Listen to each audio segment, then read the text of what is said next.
Buenas tardes, hermanos. Se les saluda en el Señor. Estoy sin la presencia de mi hermano Nelson y he querido, en comunión con él, presentar un tema que le puse por título Se dividió su corazón. Tiene relación con el último tema que les presenté, de que la iglesia apóstata tiene dos dioses. Hoy día es sábado 19 de junio del 2021 y son las 4:30 de la tarde. Pretendo no aburrir, sino que ir directamente a lo que interesa. El libro de Oseas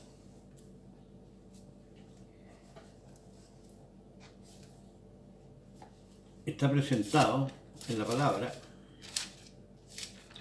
amonestando una vez más a Israel. En el capítulo 10, versículos 1 y 2 dice lo siguiente: es Israel una frondosa viña, haciendo fruto para sí mismo. Conforme a la multiplicación de su fruto, multiplicó los altares. Conforme a la bondad de su tierra, aumentaron sus estatuas. Se dividió su corazón. Ahora serán hallados culpables. Él quebrantará sus altares, asolará sus estatuas. Cuando se den cuenta. Tenemos aquí un atisbo de lo que sucedió a Israel cuando entró a la tierra. En vez de haberse vuelto, ¿no es cierto?, delante de Dios, su corazón, se volvieron a los ídolos.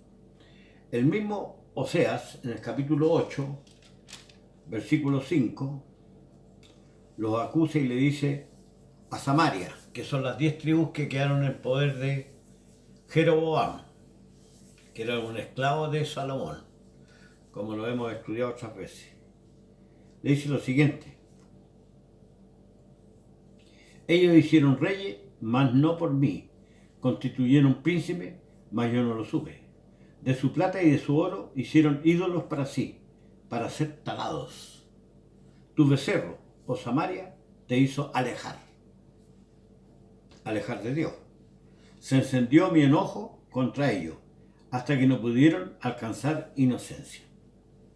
Y usted sabe que a Israel lo sacó por mano de los asirios. En el año 722 antes de Cristo.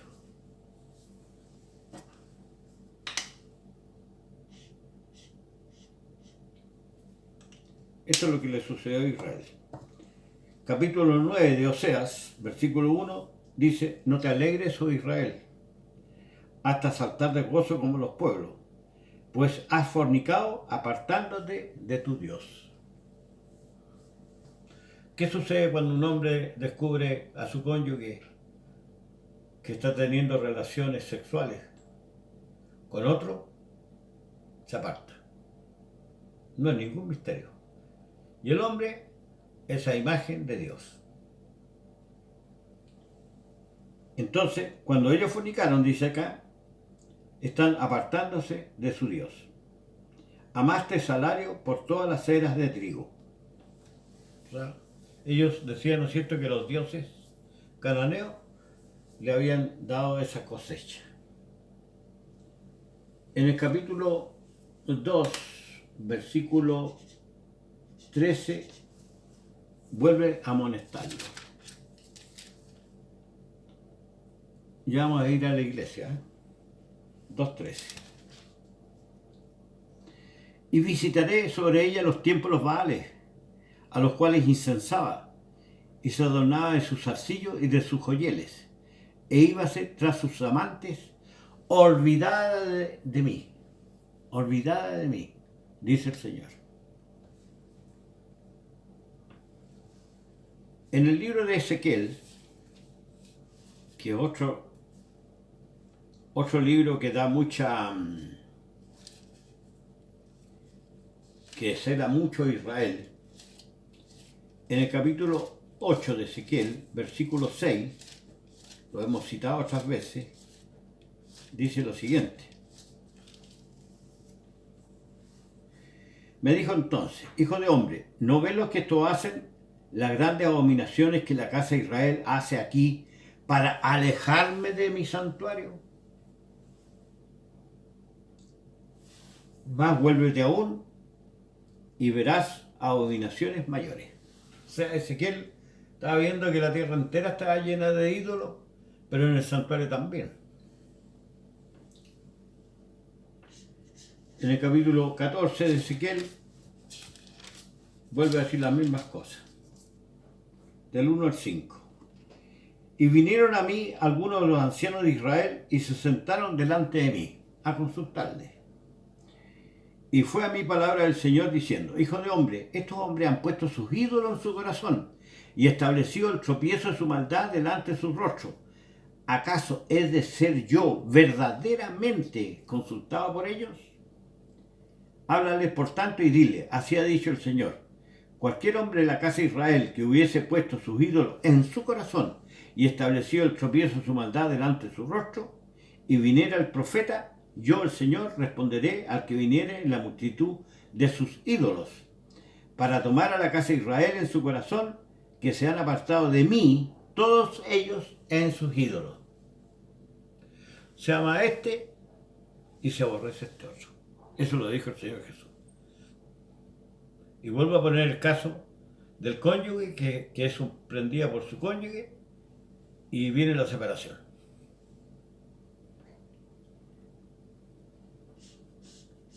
Y se desvía el corazón.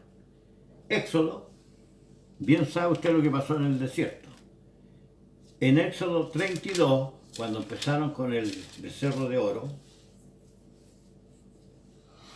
a pesar que la idolatría de Israel viene del tiempo de los egipcios,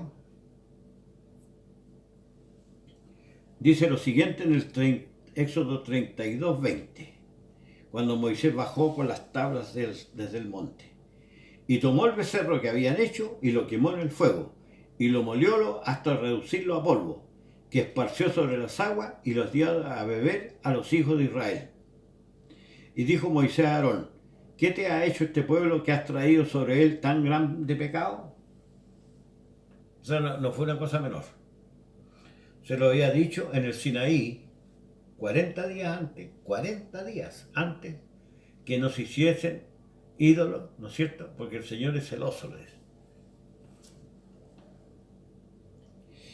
Y después, con todo este negocio, Moisés hizo lo siguiente, capítulo 33, verso 7. Y Moisés tomó el tabernáculo y lo extendió fuera del campo, lejos del campo, y lo llamó tabernáculo del testimonio. Y fue que cualquiera que requería al Señor salía al tabernáculo del testimonio que estaba fuera del campo. ¿Cómo va a habitar Dios con los ídolos? Dice Pablo. ¿Verdad?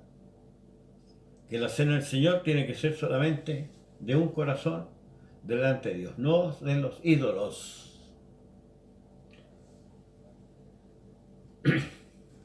En Hechos 7 lo recuerda Esteban, y es muy conocido de nosotros, dice lo siguiente, un poco antes del martirio de Esteban.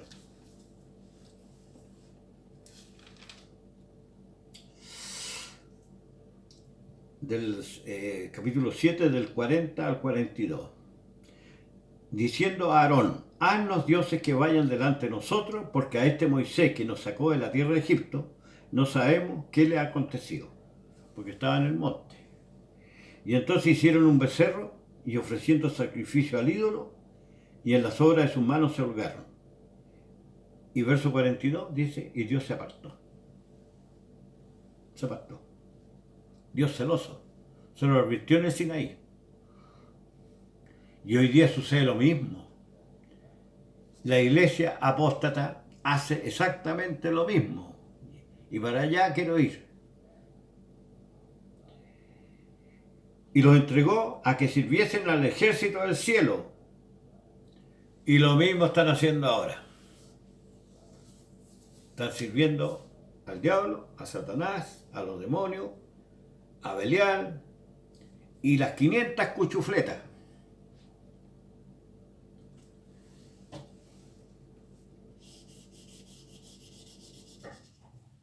Juan, en el Evangelio de Juan, teniendo el Señor Jesús una contienda no pequeña con los fariseos, y habiendo hecho tantas señales delante de ellos, y habiéndole dicho tantas veces que Dios lo había enviado, mira el problema que tienen. Voy a leer del 33 al 37.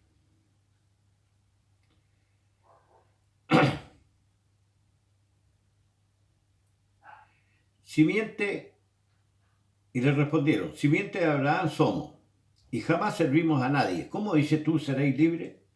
Jesús les respondió, de cierto os digo, que todo aquel que hace pecado es siervo del pecado. Y el siervo no queda en casa para siempre, el hijo queda en casa para siempre. O sea, el que quedó en casa fue Isaac, y el hijo de Agar salió de la casa. Ese era un símbolo. Así que, si el hijo os libertare, seréis verdaderamente libres. Sé que soy simiente de Abraham, mas procuráis matarme, porque mi palabra no cabe en vosotros. Calcao con los ancianos que se presentaron delante de Ezequiel. Estos vienen a consultarme con el ídolo en su corazón, yo no les puedo responder. O sea, la palabra de Dios que estaba en Ezequiel no tenía cabida en los ancianos. Después, en el mismo capítulo 8 de Juan, en el versículo 43, les reitera el Señor Jesús, ¿por qué no reconocéis mi lenguaje? ¿Por qué no podéis oír mi palabra? ¿Usted sabe por qué? Porque el ídolo está en su corazón. No puedo ser consultado de ellos. No es factible que puedan ser consultados. Por eso que no le entendían al Señor Jesús. Porque tenían un ídolo. Y ese ídolo, en ese entonces, era Belcebú y Mamón. Hoy día en la iglesia es el diablo, Satanás y todos los que le mencioné. Una sartalada de mentiras. Lo tenemos demostrado con el hermano Nelson por lo menos en 10 cassettes. Son puras mentiras. Doctrinas de demonios. No le pudieron oír entonces porque están con el ídolo en su corazón. Cuando usted está pensando en otra cosa y alguien le habla, usted no puede entender lo que le está hablando a su amigo porque tiene usted el corazón en otra cosa. A lo mejor lo está esperando la novia suya. No se puede servir a ambos lados. Es imposible. Así que como Moisés destruyó el ídolo, yo invito a los hermanos a que también destruyan ese ídolo que les estorba. Son tropiezos en su maldad. Lucas 16, que usted bien sabe es una parábola, dice lo siguiente. Lucas 16. Versículo 1. Y dijo también a sus discípulos, había un hombre rico, el cual tenía un mayordomo, y éste fue acusado delante de él como disipador de sus bienes. Y le llamó y le dijo, ¿qué es esto que oigo de ti? Da cuenta de tu mayordomía, porque ya no podrás más ser mayordomo. Entonces el mayordomo dijo dentro de sí, ¿qué haré? ¿Que mi señor me quita la mayordomía? Cavar no puedo, mendigar tengo vergüenza. Ya sé lo que haré, que cuando fuere quitado de la mayordomía, me reciban en sus casas. Los siervos del Señor, ¿no es cierto?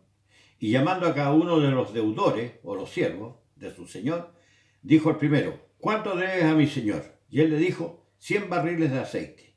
Le dijo, toma tu obligación, siéntate presto y escribe 50. O sea, bajó los numeritos. Después dijo a otro, ¿y tú cuánto debes? Y él le dijo, 100 coros de trigo. Y él le dijo, toma tu obligación y escribe 80. Y alabó el Señor al mayordomo malo por haber hecho discretamente, porque los hijos de este siglo son en su generación más sagaces que los hijos de luz. Y yo os digo, haceos amigos de las riquezas de maldad, para que cuando faltareis os reciban en las moradas eternas. O sea, hacer igual que el mayordomo para que lo reciban allá en la resurrección, que es para perdición eterna. El que es fiel en lo muy poco también en lo que es más. Y en lo que es muy poco e injusto también es lo más injusto. Pues si en las malas riquezas no fuiste fieles, ¿quién nos confiará lo verdadero? Cuando venga la resurrección, cuando venga el reino. Y si en lo ajeno no fuiste fieles, ¿quién nos dará lo que es vuestro? Lo que te ganó Cristo. ¿Cómo se va a confiar, ¿no es cierto? Y te va a entregar lo verdadero, Cristo, cuando no fuiste en esto poco que hemos recibido ahora. Ningún siervo puede servir a dos señores, porque o aborrecerá al uno y amará al otro, o sea, llegará al uno y menospreciará al otro. No podéis servir a Dios y a la riqueza. Y oían también todas estas cosas los fariseos, los cuales eran avaros y se burlaban de él. Por eso lo estaba diciendo. Son avaros, son multimillonarios, engordaron. Igual que Jesurún. ¿Se acuerda de Jesurún? ¿Qué le parece si lo buscamos? Deuteronomio 32, día al 15. Cuando llegaron, atravesando todo el desierto, y entraron a la tierra prometida, y se le multiplicaron los campos, se olvidaron del Dios vivo, que Dios le había dado la bendición. Y como se mezclaron con los pueblos, empezaron a adorar a los becerros, a los demonios, que es lo mismo. ¿Y qué es lo que hizo entonces? Acá lo que dice Moisés lo da como una profecía. Dice, lo halló en tierras de desierto. Tú venías por el desierto. Y en desierto horrible y yermo. Lo trajo alrededor, lo instruyó. Guardólo como la niña en su ojo. Como el águila despierta su nidada. Revolotea sobre sus polluelos para cuidarlos. Extiende sus alas, los toma. Los lleva sobre sus plumas. El Señor Dios solo lo guió. Que no hubo con él Dios ajeno. Para los que creen que hay más dioses. Lo hizo subir sobre las alturas de la tierra y comió los frutos del campo. Y aquí empezó el problema. Empezaron a comer el fruto del campo. E hizo que chupase miel de la peña y aceite del duro pedernal, manteca de vacas, de leche y de oveja, con grosura de corderos y carneros de Basán, también macho de cabrío, con grosura de riñones de trigo y sangre de uva, bebiste vino puro. Y engrosó Jesurún y tiró cosas. Engordaste, te cubriste y dejó al Dios que le hizo. Y menospreció la roca de su salvación. Lo despertaron a celo con los dioses ajenos. Los ensañaron con las abominaciones. Sacrificaron a los demonios, los ídolos de piedra, ¿no es cierto? No a Dios. A dioses que no habían conocido. A nuevos dioses venidos de cerca, que no habían temido vuestros padres. De la roca que te crió te olvidaste. Te has olvidado del Dios tu creador. Y lo vio el Señor y encendióse en ira. Lo mismo que dijo a través de Osea. Tu becerro te engañó. Tienes un corazón dividido. Eso es lo que le pasa a la iglesia apóstata, adulterina y malvada. Tengo aquí una pizarra. Voy a hacer un pequeño dibujito que no es complicado. Un corazón. Se dividió. La mitad para Dios,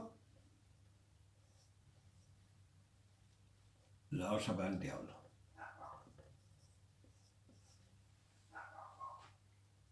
¿Cierto?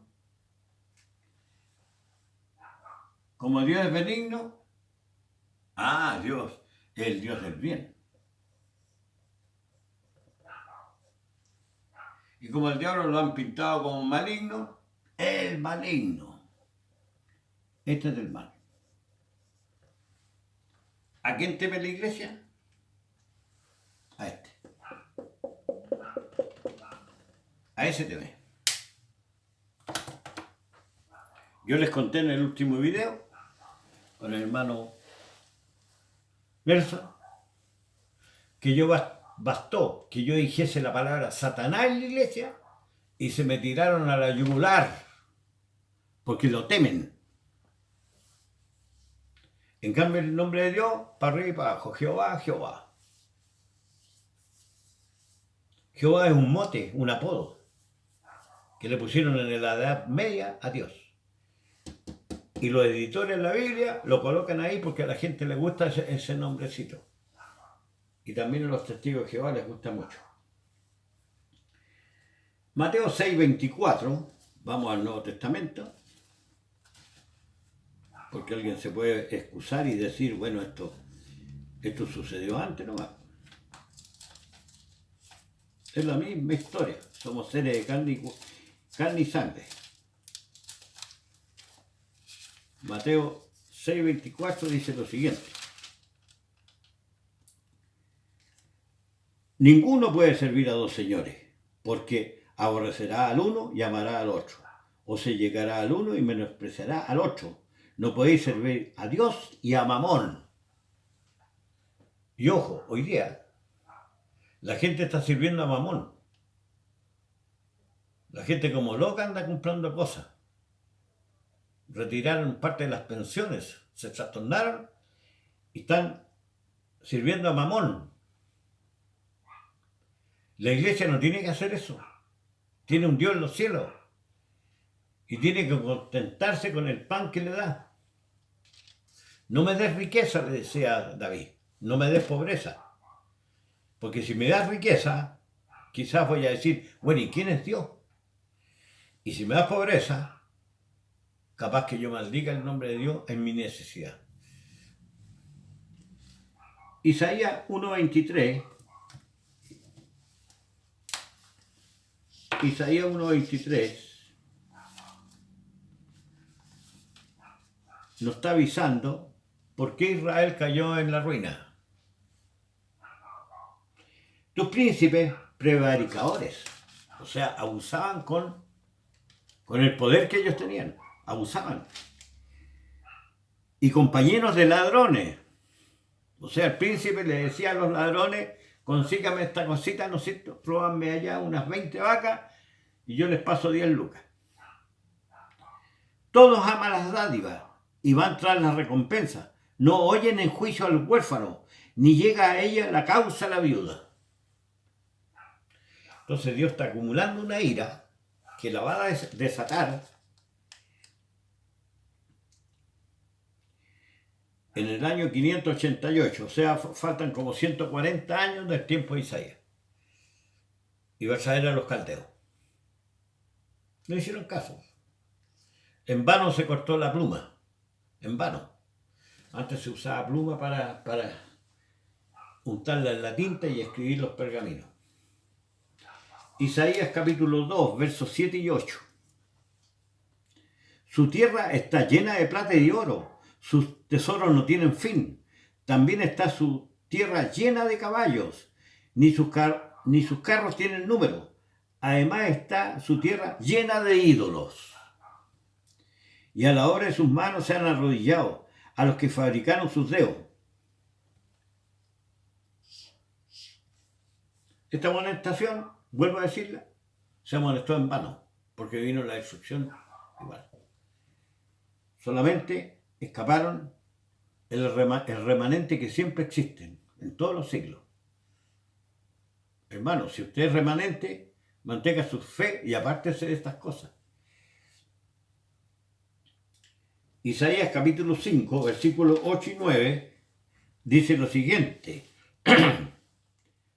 Hay de los que juntan casa con casa y allegan heredad a heredad hasta acabar el término. ¿Habitaréis vosotros solo en medio de la tierra? Ha llegado a mis oídos de parte del Señor de los ejércitos que las muchas casas han de quedar asoladas sin morador las grandes y hermosas. ¿Por qué? Porque va a venir el rey de los caldeos.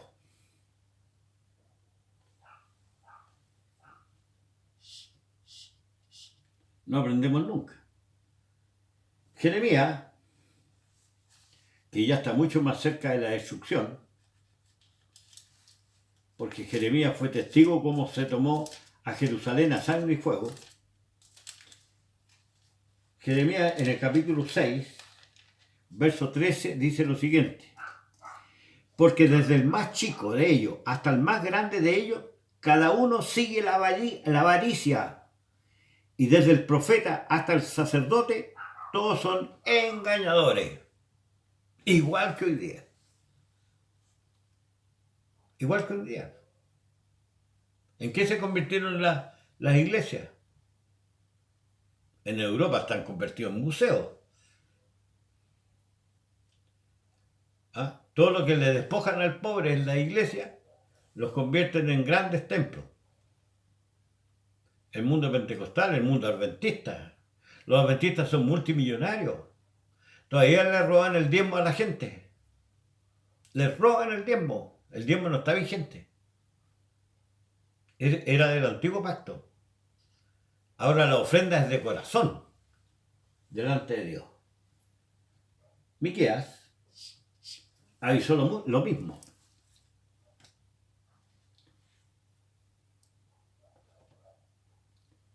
Miqueas avisó lo mismo, por supuesto, antes que viniera el Nuevo Testamento. Miqueas 6, del 9 al 13, dice lo siguiente: la voz de Dios clama a la ciudad, y el sabio mirará a tu nombre. Oíd la vara y a quién la establece. Hoy la vara parece que se refiere al rey, ¿eh? El que los corrige. Y a quién la establece, que es Dios quien estableció a ese rey. Hay aún en casa del impío tesoros de impiedad. ¿Tú sabes lo que son los tesoros de impiedad? Haber robado, ¿no es cierto? Haber explotado, no haber pagado el jornal al pobre, etc.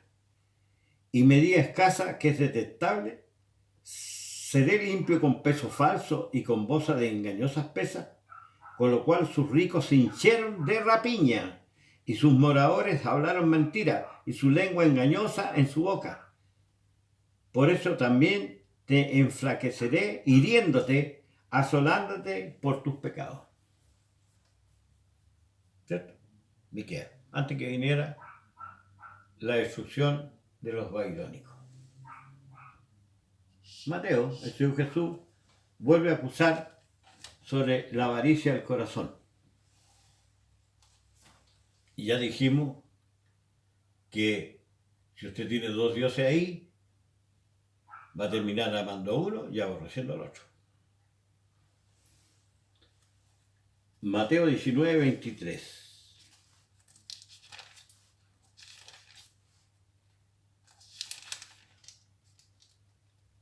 Dice: entonces Jesús dijo a sus discípulos: de cierto, os digo que un rico difícilmente entrará en el reino de los cielos. Lo está estorbando la riqueza. O si usted tiene otro ídolo, ¿verdad? Hoy día hay un montón de ídolos. Están las drogas, las mujeres, las aberraciones sexuales. Mi hermano estuvo hablando del matrimonio, ahí quedó claro. Difícilmente, no se puede entrar. Lo dice ahí en Corintios. No se puede servir a ambos lados. Lucas 21:1 dice más o menos semejante.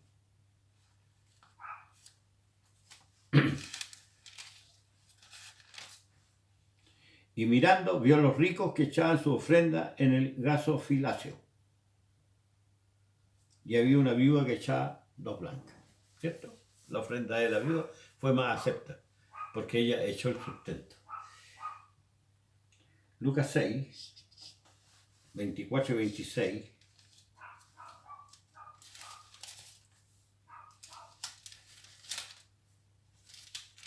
Lucas 6, 24 al 26 dice: mas hay de vosotros ricos, porque tenéis vuestro consuelo. ¿Cuál es el consuelo? La riqueza. La riqueza la pueden gozar hasta que ellos entregan el espíritu. Hasta ahí termina todo. ahí se convierten en polvo. Hay de vosotros los que estáis hartos, porque tendréis hambre. Hay de vosotros los que ahora reís, porque lamentaréis y lloraréis. Hay de vosotros cuando todos los hombres dijeren bien de vosotros, porque hacían sus padres a los falsos profetas. Pura lisonja. Santiago, usted lo conoce mucho mejor que yo. Aquí se han pescado incluso la gente que cree en otras cosas, en la política. Yo no lo veo así. Dice, ya ahora, oh ricos, llorad aullando por vuestras miserias que os vendrán. Vuestras riquezas están podridas, vuestras ropas están comidas de polilla, vuestro oro y plata están corrompidos de orín, y su orín os será en testimonio, y comerá del todo vuestras carnes como fuego. Os habéis allegado tesoro para en los postreros días. He aquí el jornal de los obreros que han cegado vuestras tierras, el cual por engaño no le ha sido pagado por vosotros. Clama, y los clamores de los que habían cegado han entrado en los oídos del Señor, Dios del cielo. Y termina, dice, habéis vivido en deleites sobre la tierra y sido disolutos. Habéis cebado vuestros corazones como en el día del sacrificio. Y a mí me llama la atención que este asunto esté produciéndose en la iglesia. Me causa admiración. Ahí no está mi deleite. Yo soy más o menos dentro de los pobres, encuentro yo, porque yo soy un jubilado. Yo vivo de mi pensión. No tengo vehículo, no tengo tierra, no tengo nada, no tengo títulos, ni una cosa. Entonces estoy, ¿cómo se puede decir? Afirmado solamente en la esperanza que me ha dado Cristo. Mi hermano Nelson también la ha entendido la misma, en el día postrero. Acá estamos cegando solamente dolores, como dice Job. Eso decía Santiago. Lucas 12, fuimos recién ahí, Lucas 12, versículos 16 al 21, y les refirió una parábola, diciendo, la heredad de un hombre rico había llevado mucho, se había enriquecido. Y él pensaba dentro de sí, diciendo, ¿qué haré? Porque no tengo dónde juntar mis frutos. Y dijo, esto haré, derribaré mis alfolíes, o graneros, ¿no es cierto? Y los edificaré más grandes, mayores. Y allí juntaré todos mis frutos y mis bienes. Y diré a mi alma, ¿cierto? Un ídolo. Alma, muchos bienes tienes almacenados para muchos años. Repósate, come, bebe, huélgate. Y le dijo Dios, necio, esta noche vuelven a pedir tu alma. Y lo que has prevenido, ¿de quién será? Así será el que hace para sí tesoro y no es rico en Dios. Colosenses 3 dice, somos, ¿no es cierto?, nuestro tesoro está a la diestra de Dios. Ahí está mi esperanza. Si yo en cualquier instante vaya a perecer. Y usted, hermano, a lo mejor es mucho más joven, no tiene ninguna garantía. En Lucas 17, el joven rico, en Lucas 17,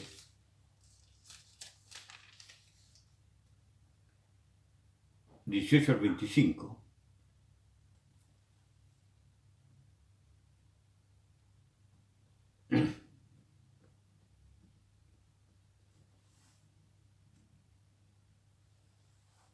perdón, Lucas 18 era, del 18 al 25,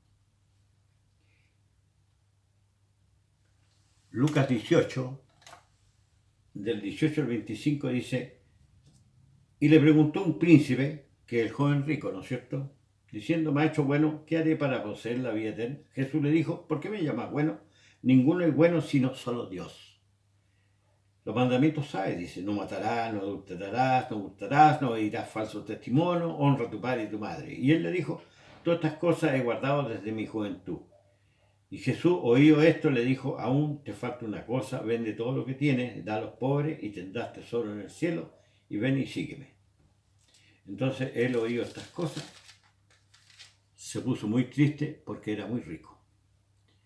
Y viendo a Jesús que se había entristecido mucho, dijo: cuán dificultosamente entrarán en el reino de Dios los que tienen riqueza. Porque más fácil cosa es entrar un camello por el ojo de la aguja que un rico entrar en el reino de Dios. ¿Cierto? No obstante, Dios es poderoso, como el caso de Abraham, que era multimillonario, y Dios poderoso con Job, cuando lo volvió a hacer rico de nuevo, y guardaron la esperanza. Usted bien sabe por qué Abraham no encontraba ciudad. No le gustaba la justicia de este siglo. ¿A usted tampoco le gusta la justicia de este siglo? Bienaventurados los pobres de espíritu.